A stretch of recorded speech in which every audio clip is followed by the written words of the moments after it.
Assalamualaikum warahmatullahi wabarakatuh. Terima kasih Tuan dan Nona yang sudah tekan tombol like dan berkomentar juga. Oke, kita lanjutkan saja ceritanya sambil bawa jalan-jalan. Si bocil mau jalan-jalan katanya. Yuk guys. Bab 399 hari ketiga. Betapa besar harapannya, betapa besar kekecewaannya. Huang Tingting bergegas ke kamar Mu Yuan, menunjuk ke hidungnya dan berteriak, "Bukankah kamu mengatakan betapa hebatnya ramuanmu? Bukankah kamu mengatakan bahwa Xie Jing benar-benar putus asa kali ini? Tapi apa yang terjadi sekarang?" Dia mengertakkan gigi seolah ingin memakan Mu Yuan. Mu Yuan menunggunya selesai berteriak sebelum perlahan membuka matanya. Bukan karena dia memiliki kultivasi diri yang baik, tetapi tata letak yang dia hitung menggunakan Feng Shui rusak lagi, menyebabkan dia mendapat serangan balasan lagi. Mu Yuan menjadi gila. Apakah Yeyan ini benar-benar manusia? Mengapa saya tidak bisa melihatnya sama sekali di biro Feng Shui saya? Awalnya, menurut pengaturan Mu Yuan, setelah Zhuo Jinfeng makan hari ini, Xie Jing sudah ada di dalam tas. Tapi Yeyan ini keluar tanpa peringatan apapun dan menghancurkan segalanya. "Apa maksudmu kamu tidak berbicara? Sudah kubilang, Tuan Yelah yang memintamu untuk membantuku. Jika kamu tidak memberiku penjelasan, berhati-hatilah dan aku akan menemui Tuan Ye untuk mengajukan keluhan terhadap kamu." Huang Tingting berteriak enggan. "Sudah cukup, diam!" Mu Yuan tiba-tiba berteriak dengan marah. Dia memandang Huang Tingting dengan dingin. "Kamu sendiri memilih orang yang salah untuk melaksanakan rencana itu. Berhentilah menyalahkanku. Juga, gadis kecil, aku memperingatkanmu, bicaralah dengan sopan, jika tidak, aku tidak akan bisa membunuh pria bernama Ye, tapi tidak sulit membunuhmu."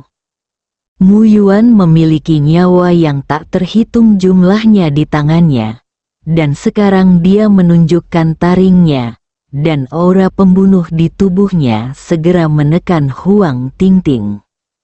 Wajah menawannya menjadi pucat, dan dia terhuyung mundur beberapa langkah. "Kamu."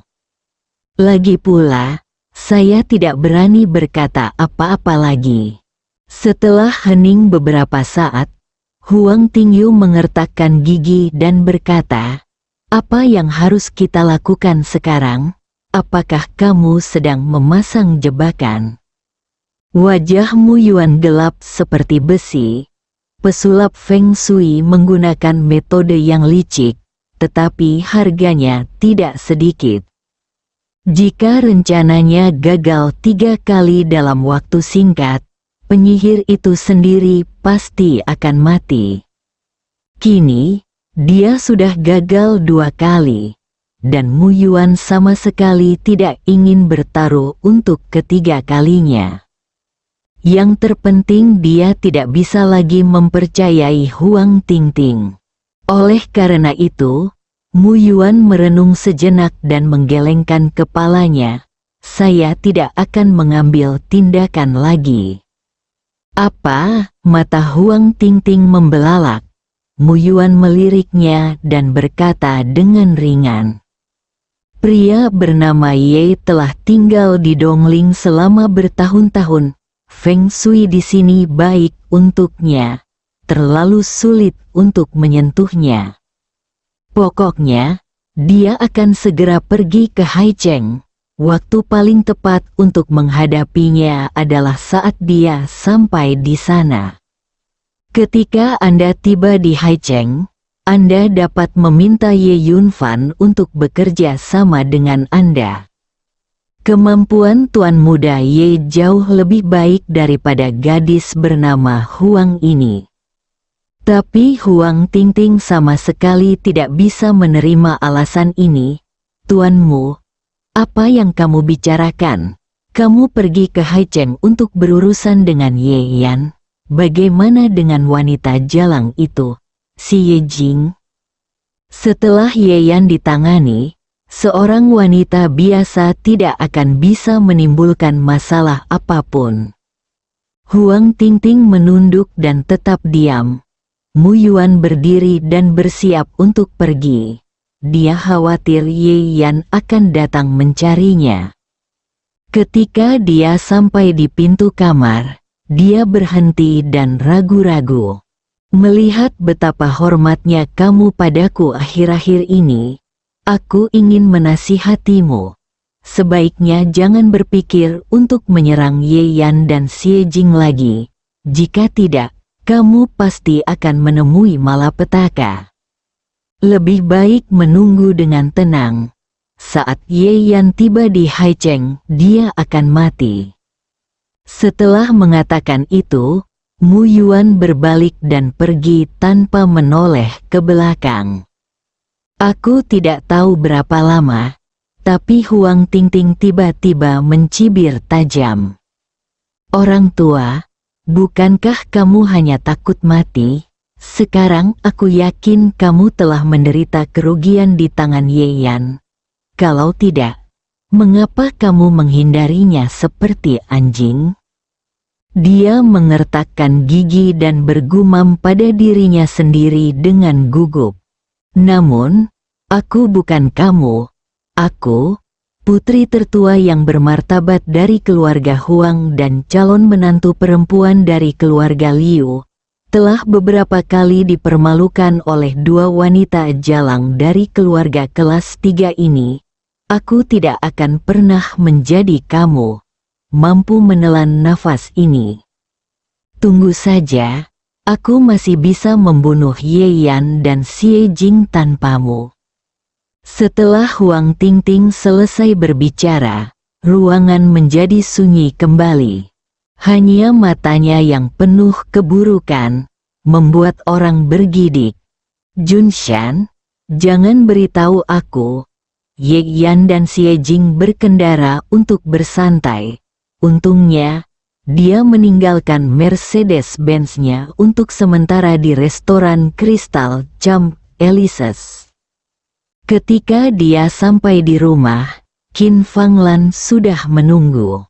Begitu dia melihat Ye Yan masuk, dia bergegas mendekat dengan amarah di wajahnya. Kamu masih punya keberanian untuk kembali. Ye Yan tidak menunggu sampai dia selesai berteriak. Dia mengangkat tangannya dan melambaikan tas di depannya. Apa yang kamu lakukan? Qin Fanglan lengah dan menghirup aromanya. Kemudian pupil matanya sedikit melebar, tampak terkejut. Begitu Ye Yan melihat reaksi Qin Fanglan, dia tahu bahwa tebakannya benar. Baik ibu maupun putrinya telah meminum sejenis obat yang dapat membingungkan penilaian orang. Namun, jenis obat yang sama sekali tidak terlihat oleh manusia ini sangat langka. Dari mana Zhuo Jifeng mendapatkan obat semacam ini? Huang Tingting, Ye Yan menekan keraguannya di dalam hatinya, meninggalkan Qin Fanglan sendirian di ruang tamu untuk menenangkan diri, dan mengikuti Xie Jing ke atas. Ada apa dengan ibuku? Dia bertanya sedikit aneh. Ye Yan merentangkan tangannya dan berkata, siapa yang tahu, dia tidak mungkin takut jika aku menggunakan dompetku. Xie Jing memutar matanya ke arahnya dan tidak memikirkan masalah itu lagi. Setelah mandi, dia sangat lelah dan pergi tidur lebih awal.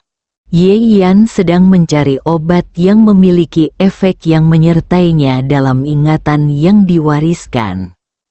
Segera matanya sedikit menyipit. Bubuk misen? Ye Yan mengerutkan keningnya dalam-dalam.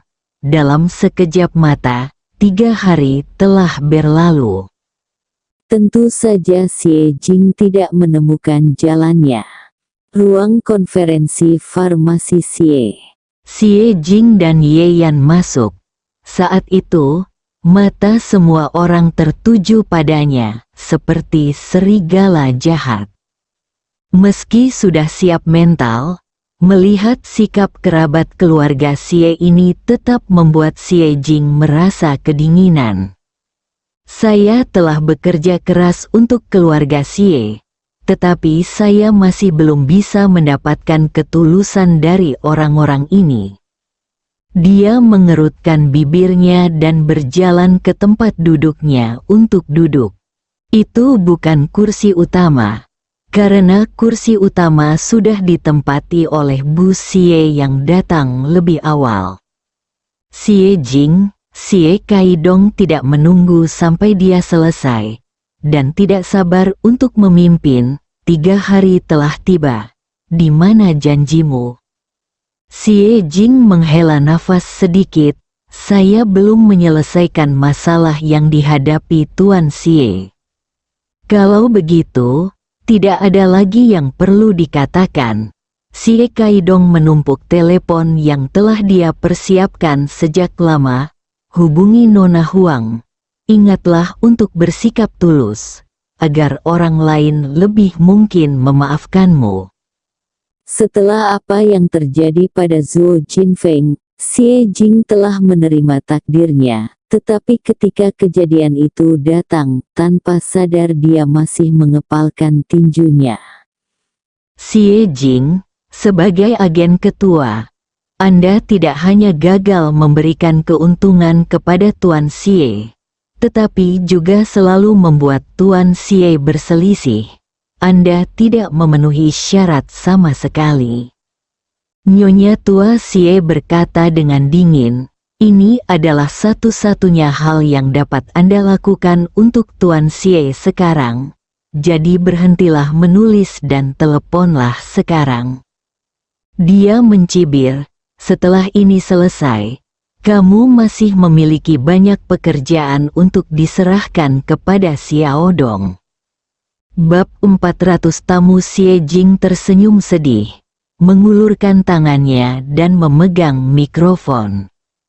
Tapi dia tidak bisa mengambilnya, karena sebuah tangan besar terulur dari samping dan menahan mikrofon.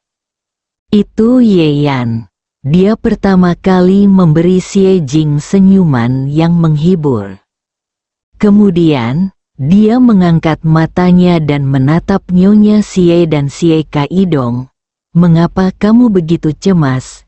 Disepakati 3 hari, dan sekarang baru pagi hari, kan? Ye Yan, ini pertemuan Xie. Siapa kamu? Kamu tidak memenuhi syarat untuk berbicara di sini. Keluar dari sini. Xie Kaidong menunjuk ke arahnya dan berteriak. Sudut mulut Ye Yan melengkung dengan sedikit rasa jijik. Siapakah orang yang dipecat dari jabatannya? Apakah dia memenuhi syarat untuk belajar menggonggong seperti anjing di sini? Wajah Xie Kaidong memerah karena marah. Lancang sekali, Ye Yan, sebagai menantu kesayangan, yang memberimu keberanian untuk berbicara seperti ini kepada orang tua dan cucu Xie. Ye Yan meliriknya dan berkata dengan nada tenang, Nenek, kamu bukan lagi penanggung jawab keluarga Xie, jadi tolong jangan ikut campur dalam urusan perusahaan. Hal yang paling dirugikan bagi Nyonya Tua Xie adalah haknya telah dirampas. Kalimat ini membuat Nyonya Tua sangat marah hingga dia menginjak tanah dengan tongkatnya. Xie Jing, apakah kamu mengajarkan kata-kata ini? Apakah kamu ingin membuatku kesal, seorang wanita tua, sehingga kamu dapat membagi harta milik Xie? Dia tidak bisa mengalahkan Ye Yan. Jadi dia mengincar Xie Jing dan menggunakan senioritasnya untuk menekannya. Xie Jing menghela nafas dan berkata pada Ye Yan, "Tolong berhenti mengucapkan beberapa patah kata pun. Bagaimanapun, Nyonya Xie adalah neneknya. Bahkan demi mendiang Tuan Xie, dia tidak bisa bertindak terlalu jauh terhadap Nyonya Xie." Ye Yan mengangkat bahunya dan berkata, "Aku mendengarkanmu. Lagi pula, ada yang meninggal. Akan sangat buruk jika acara bahagia hari ini berubah menjadi pemakaman." Xie Kaidong memiliki wajah cemberut, dan setelah mendengar kata-katanya, dia mencibir dengan jijik. "Acara bahagia? Apakah Anda berbicara tentang acara bahagia saya? Kenapa, Ye Yan, kamu menyadari bahwa Xie Jing akan mati?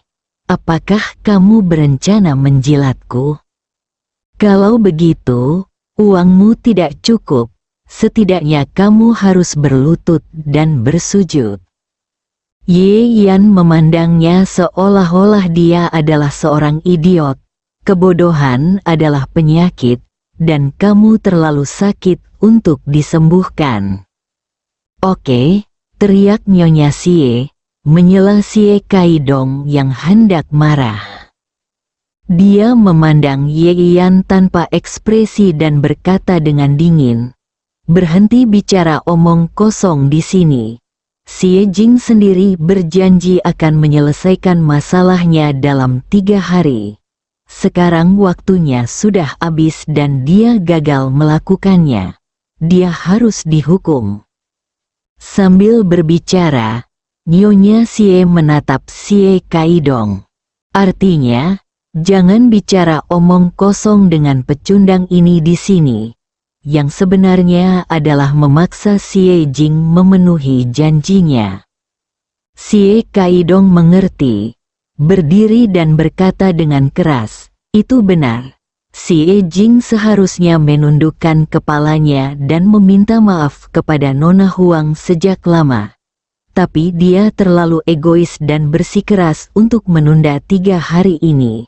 Demi kerabat kita, nenekku dan aku tidak tahan. Tapi sekarang, waktunya telah tiba. Maka Xie Jing harus menepati janjinya. Paman dan saudara laki-laki, bagaimana menurutmu?" Ketika dia berkhotbah seperti ini, semua kerabat keluarga Xie mengangguk. "Ya, jika kami meminta maaf lebih awal, kami akan kembali normal." 3 hari, berapa biayanya? Xie Jing, kamu tidak boleh egois. Sekelompok orang berdiri dan menuduh Xie Jing. Wajah Xie Jing acuh tak acuh, tapi tangannya di bawah meja perlahan mengepal. "Diam!" Suara Ye Yan tiba-tiba terdengar, menekan semua orang. Dia tersenyum mencemooh dan melirik ke arah kerabat keluarga Xie ini. "Saya sudah mengatakan, hari ini belum berakhir. Apakah kamu mengerti, idiot? Apa katamu? Kamu pecundang. Kamu tidak punya hak untuk berbicara di sini. Kamu terlalu sombong. Apakah kamu tidak perlu menghadapinya?" Kerabat keluarga Xie mengetahui bahwa mereka telah diberi pelajaran oleh menantu laki-laki yang datang ke pintu, dan mereka semua berteriak seolah-olah rambut mereka digoreng. Ye Yan tidak tahu cara bertarung dengan mereka. Dia hanya melipat tangan di dada dan mencibir penampilan orang-orang ini seolah-olah mereka sedang menonton pertunjukan. "Cukup," kata Nyonya Xie. Orang-orang itu diam. "Seperti apa rupa mereka semua? Tidak bisakah kamu mengatakan bahwa pecundang ini mengulur waktu?" Kemudian, Nyonya Xie memandang Ye Yan dengan sedikit jijik. "Apa kamu benar-benar berpikir kamu bisa menyembunyikan ini dariku karena kamu mengambil keuntungan di masa lalu? Itu konyol." biar ku beritahu, tidak peduli betapa kacaunya dirimu hari ini, Xie Jing harus menelepon. Saat Ye Yan hendak mengatakan sesuatu, Xie Jing menghentikannya, berhenti bicara. Dia menutup matanya dan menghela nafas. Aku tahu kamu melakukannya demi kebaikanku, tapi itu tidak ada gunanya. Saya tidak bisa menyelesaikan kesulitan keluarga Xie. Kali ini, saya kalah. Ye Yan menggelengkan kepalanya. Aku bilang, waktunya belum tiba. Mungkinkah keajaiban akan terjadi? Wajah Xie Jing menunjukkan sedikit kecemasan. Dia sudah membuang muka dan siap menyambut akhir ceritanya. Tapi kenapa Ye Yan harus bersusah payah? Tidakkah dia tahu bahwa semakin dia berjuang seperti ini, semakin menjadi lelucon di mata Nyonya Xie dan Xie Kaidong? Atau apakah dia masih memikirkan bantuan yang tidak realistis dari 3 keluarga kaya? Hahaha, Ye Yan, aku tidak menyadari bahwa kamu masih memiliki sisi polos seperti itu. Xie Kaidong tidak dapat menahan tawanya. Keajaiban, hanya anak-anak yang bisa mempercayai hal seperti itu, kan? Kerabat keluarga Xie juga menunjukkan ekspresi mengejek, memandang Ye Yan seolah dia bodoh.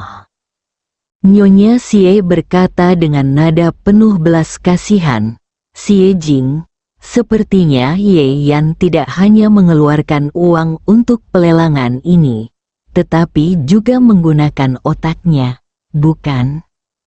Oke. Mengingat kalian berdua sangat menyedihkan, bisakah kita menunggu beberapa menit lagi? Setelah wanita tua itu selesai berbicara, Xie Kaidong dan kerabat keluarga Xie semuanya tertawa.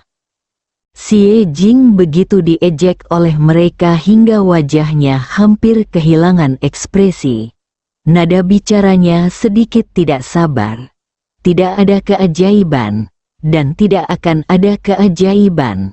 Ye Yan, tolong berhenti membuat masalah di sini. Kami akan kembali setelah aku kembali. Selesaikan panggilannya. Namun, Ye Yan menatapnya dan berkata kata demi kata, tidak bisakah kamu mempercayaiku sekali saja?